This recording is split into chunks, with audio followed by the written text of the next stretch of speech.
umwaka muhire kuri mwese mwebwe mwabashije kuwutangira muri bazima. Iyi ni Panda TV Rwanda, ngiye kubabwira amwe mu makuru ari kugenda avugwa muri siporo ndetse no mu myidagaduro. Ikipe ya Rayon Sport yamaze kuba yishyiraho ubutumwa yifuriza abakunzi bayo ndetse n'abafana bayo umwaka mushya muhire wa 2026. ibabwira ati mwarakoze kuduha support yanyu cyangwa se imbaraga zanyu n'ubufatanye tugomeje kugirana. Iyo abo bari abakunzi ba Rayon Sport ndetse n'ubuyobozi bwa Rayon Sport turaza kugenda tubigarukaho. Ndanakubwira ko umukinnyi bamwita Muhire Keve ahari mu biruhuko hano mu Rwanda yamaze gutangaza icyatumye arega ikipe ya Rayon Sport muri Ferwafa. Yamaze no kubatangaza ko ubuyobozi buriho bwamaze kuba bwandikira ikipe ya munsi akinira ko bishoboka ko rwose iyi kipe iramutse ibyemeye ariko nubwo bigoye ashobora kuza gukinira iyi kipe ya Rayon Sport. Ese bigeze he? Ndaza kugenda mbikubwira. Ndanakubwira ko nanone uwo bita Richard Ndayishimiye uyu nguyu yamaze kuba yuzuza amakarita 3 y'umuhondo kuri match ya Muhanga. Uyu mukinnyi ntago azayikina iyi match ya Muhanga, bakina na Muhanga, ntago uyu mukinnyi azayikina. Ariko uyu wo bita nubwo atarabona ibyangombwa bamwita Kitoko Likao, uyu nguyu Pizarro, uyu murundi rwose w'umukongomani birashoboka rwose ko azaba yamaze kubona ibyangombwa ashobora kumukorera mu ngata, akaba ari we ukina nimero 6. Ndagenda mbikubwira byose. Ndanakubwira ko uwo bita Kwizera Olivier yamaze uyu mukinnyi yamaze kuba arangizanya na Rayon Sport nubwo batarabitangaza, ariko amakuru turayafite rwose. Uyu mukinnyi yamaze kuba yumvikana ko azajya ahembwa ibihumbi 2,000 by'idolari. Uyu ni umukinnyi wa Rayon Sport uzajya ahembwa buri kwezi ibihumbi 2,000 by'idolari ku munsi. Uyu munsi ku bunane bashobora kumutangaza cyangwa se ku munsi w'ejo rwose. Birashoboka neza cyane ko mubona amafoto ari gusinyana na Rayon Sport amasezerano y'amezi 6. Ibyo niko bimeze. Reka mpite nyarukira muri APR FC. Ndaza nkubwira n'amakuru avugwa muri Al Ahly Sport Club yo muri Sudani iri gukinira iyi shampiyona y'u Rwanda. Ibijyanye n'umuzamu ifite byamaze kuba bikemuka kuko yamaze kuba ibona umuzamu rwose, ubu nta kibazo ifite. Mbere yuko twerekeza muri aya makuru yandi, reka mpite nkubwira ko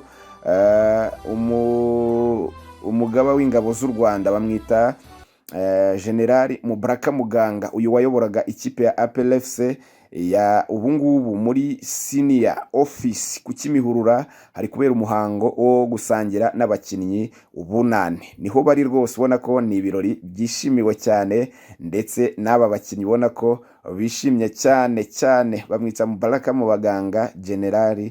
Uyu nguyu rwose ari kwishimira hamwe n'abakinnyi umwaka mushya wa 2026 ubunane rwose bameze neza. Ariko nandi yose ntakubwiye aya Al Ahly Sport Club n'umuzamu igiye kuzana byose ngenze mpite mbikubwira byose mbirambura.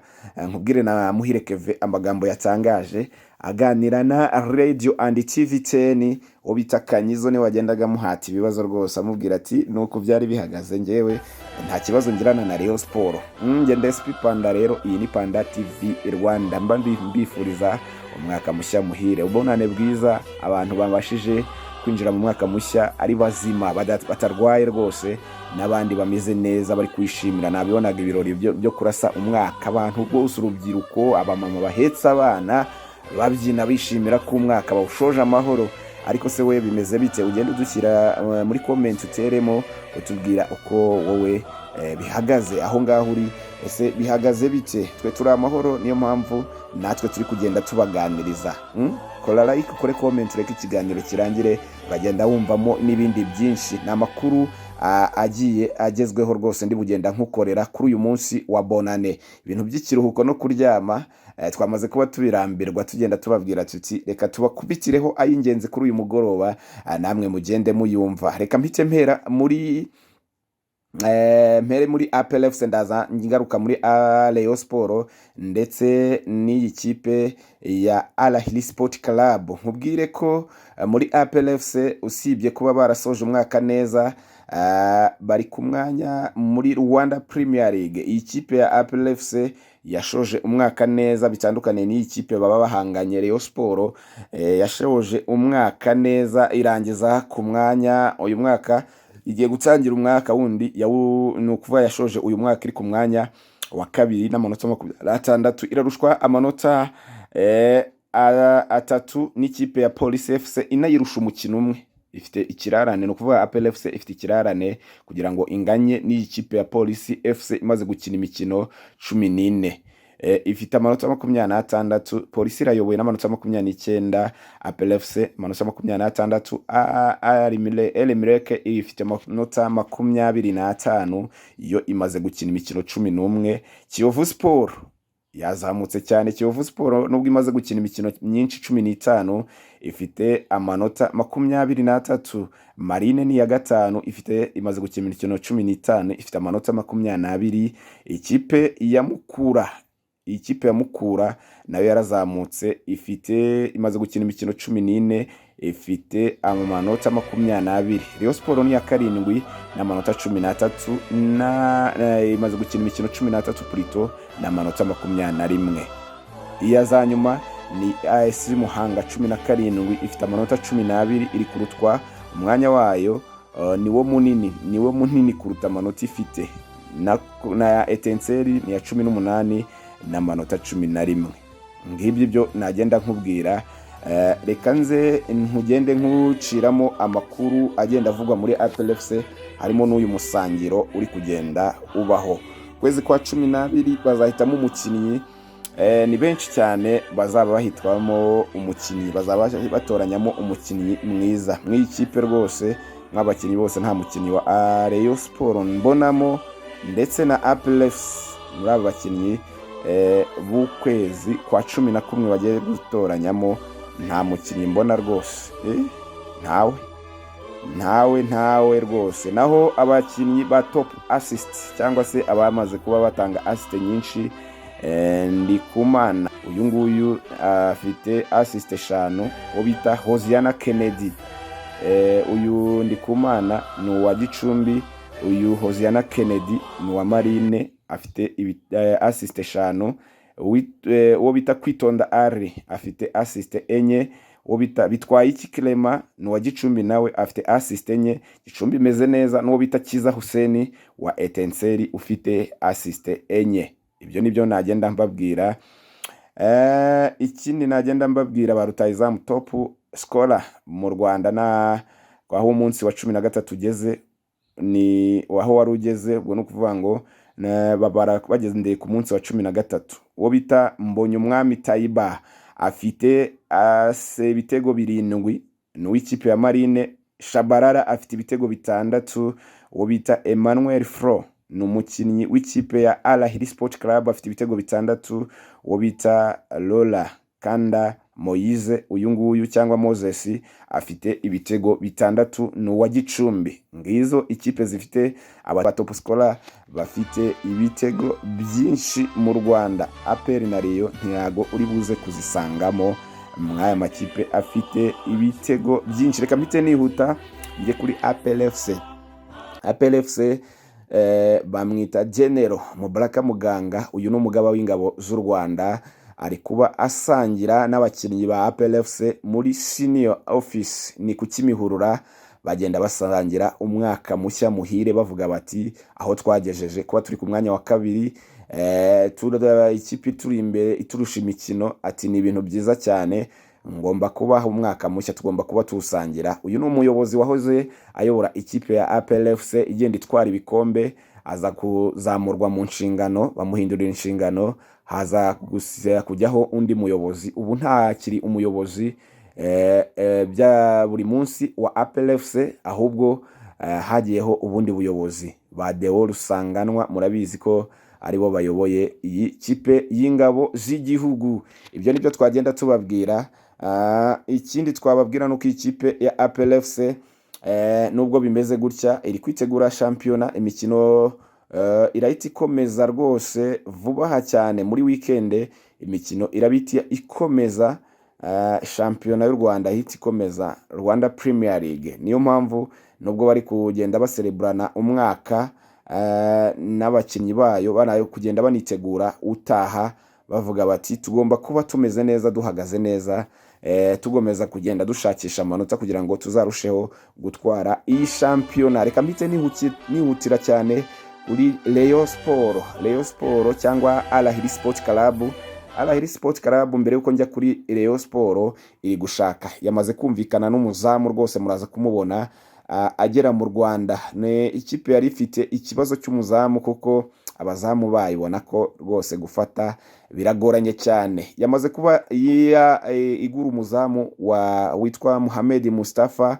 Uyu no muzamu wafatiraga ikipe ya Azam, goalkeeper wafatiraga Azam yo muri Tanzania, ari kuza agana mu Rwanda kuko bamaze kuba babyumvikana, aje kuba akinira ikipe ya Al Ahly Sport Club kubera ko bamaze kuba babona ko mu bijyanye n'izamu ryako kubarindira izamu, umuzamu bafite, abazamu bagiye bafite rwose nibambona bihita. Iyi kipe itsinda ibitego byinshi ariko nayo igatsindwa ibitego byinshi, mwarabibonye rwose. Niyo mpamvu yamaze kuvugana n'iki gisamagwe, n'umuzamu koko muremure ufatika w'igisore, ko agomba kuba aza muri iyi kipe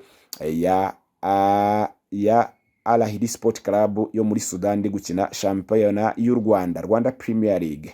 Reka mpite nihutira cyane muri Rayon Sport bamwita Bigirimana Abedi, yamaze kuba agira anniversaire, bamwifuriza anniversaire nziza. Rero uyu mukinnyi w'umurundi ukina nimero 10 cyangwa nimero 8 mu kibuga hagati, yamaze kuba agira anniversaire. N'abandi bose muyigira kuri uyu munsi wo ku bunane, kubera ko mutibuka itariki mwavukiyeho, mwese mbifurije isabukuru nziza. Bigirimana Abedi rero ari kuva mu mvune, bamwita Bigirimana Abedi Lokando, ari kuva mu mvune agaruka rwose. Uyu mukinnyi mu minsi mike murongera kumubona mu kibuga rwose atera, kuko yamaze kuba azamo neza. Kuri match ya Muhanga mushobora kuzamubona mu kibuga rwose agarukamo neza. Bari no kwitegura derby izaba ku itariki 10 kuri stade Amahoro. Mubanze mubyibuke neza cyane, n'itike mwe muzizigama.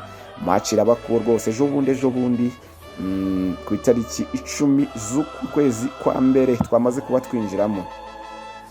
Reka mpite njya kuwo bita Richard Ndayishimiye. Uyu mukinnyi bamwita Richard Ndayishimiye, ni umukinnyi wa Rayon Sport. Uyu mukinnyi Richard Ndayishimiye yamaze kubagira amakarita 3 y'umuhondo, ntago muzamumubona ku mukino wa Muhanga. Uyu ni umukinnyi wagiye yitwara neza mu bakinnyi ba Rayon Sport bahozaho, bakina neza hagati kuri nimero 6, ariko nanone utaregeza agira ibibazo by'imvune, kuko bagenzi be bagiye bavunika, banamurushaga ubona ko bari imbere ye cyane, harimo uyu twavugaga Bigirimana Abedi, wo bita Tambwe Guruwari, ariko aba bose bagiye maze kuba bagira ibibazo by'imvune, asigara mu kibuga hagati wenyine. Ubona ko abandi bagiye bamuzaniraho bari abasimbura bariya bagiye bavunika. Niyo mpamvu yagiye yitwara neza, yabonye igihembo cy'umukinnyi w'ukwezi kwa 10 nk'umukinnyi witwaye neza, ahagaze neza rwose. Ubu uyu mukino wa AS Muhanga bazaba bakina ntago azawukina kubera ko amakarita 3 y'umuhondo yamaze kuba ayagira. Ariko se hari undi mukinnyi bamwita Pizarro Faustin Likao, uyu nguyu ari gushakirwa ibyangombwa hasi hejuru kugira ngo ku nimero 6 azaba yikinaho neza, kuko amaze gukorana nabo imyitozo icyumweru kirenga. Niyo mpamvu uyu mukinnyi mushobora kuzamubona mu minsi iza ku cyumweru ku itariki 4 bazaba ku itariki 4 bakina n'ikipe ya Muhanga. Birashoboka cyane ko rwose ibyangombwa yaba yabibonye. Ibyo nibyo nagenda nkubwira. Tugiye twite twihuta kuri Kwizera Olivier, nabikomojeho mu ncamake y'amakuru yacu. Nakubwiraga ko bita Kwizera Olivier yamaze kuba yumvikana na Rayon Sport. Muraza kubona amafoto ari gusinyana n'umuyobozi mukuru, ashyiraho umukono ku masezerano, aterekaho neza cyane. Mu masaha ari buze rwose muraza kubona amafoto agenda acicikana. Kwizera Olivier yamaze kuba yumvikana na Rayon Sport ku masezerano y'amezi 6, azajya ahembwa ibihumbi 2 by'idolari buri kwezi. Murabyumva neza cyane, kari miliyoni hafi 3 cyangwa se 2,100 zigeraho 2,900, miliyoni 2,900 uyu mukinnyi azajya ahembwa buri kwezi. Mu mezi 6 yamaze kuba asinyira Rayon Sport, ari mu bakinnyi bazaba bahembwa agatubutse muri Rayon Sport. ibyo nibyo twagenda tubabwira, ariko tunababwira ko usibye Ukwizera Olivier hari n'abandi bakinnyi bari kugenda bavugwa, hari n'abo umutoza w'ubwe yiyiziye azasaba ubu buyobozi ko buzamufasha kuzana muri Rayon Sport. Ese biraza gushoboka? Reka dutegereze turebe. Ese Rayon Sport usibye uyu havugwagamo uwo bita Usengimana Faustin wagarutse mu rugo, bavuga ati uyu mukinnyi nagaruke mu rugo kuko abareyo bamwakirana neza. Aheruka muri Rayon Sport za 2018 bajya muri kimwe cya kane cy'amatsinda, bava mu matsinda bajya muri kimwe cya kane, murabyibuka, cya Confederation Cup. Bavuga bati umwana ugarutse mu rugo, ari mu rugo nta kipe afite nyuma yo kuva muri Iraq, ati twamuha ikipe tukamuha amasezerano, nawe akaza agasimbura Isudi yanyu wamaze kuba avunika mu cyumweru cyashize, kuwa mbere w'icyumweru gishize. Ni kuri uyu wa mbere Prito ndi kubyita igishize kubera ko twageze mu mwaka mushya, ariko ni muri iki cyumweru yamaze kuba bagwa. Gusa uyu Faustin icyo yabaje gukora muri Rayon Sport ni ukuza kumufasha rwose kumusimbura kuri uyu mwanya nyuma yuko yagize ibibazo by'imvune. Reka nsoreza amakuru yacu nakagaruka. Ngende SP Panda, iyi ni Panda TV Rwanda.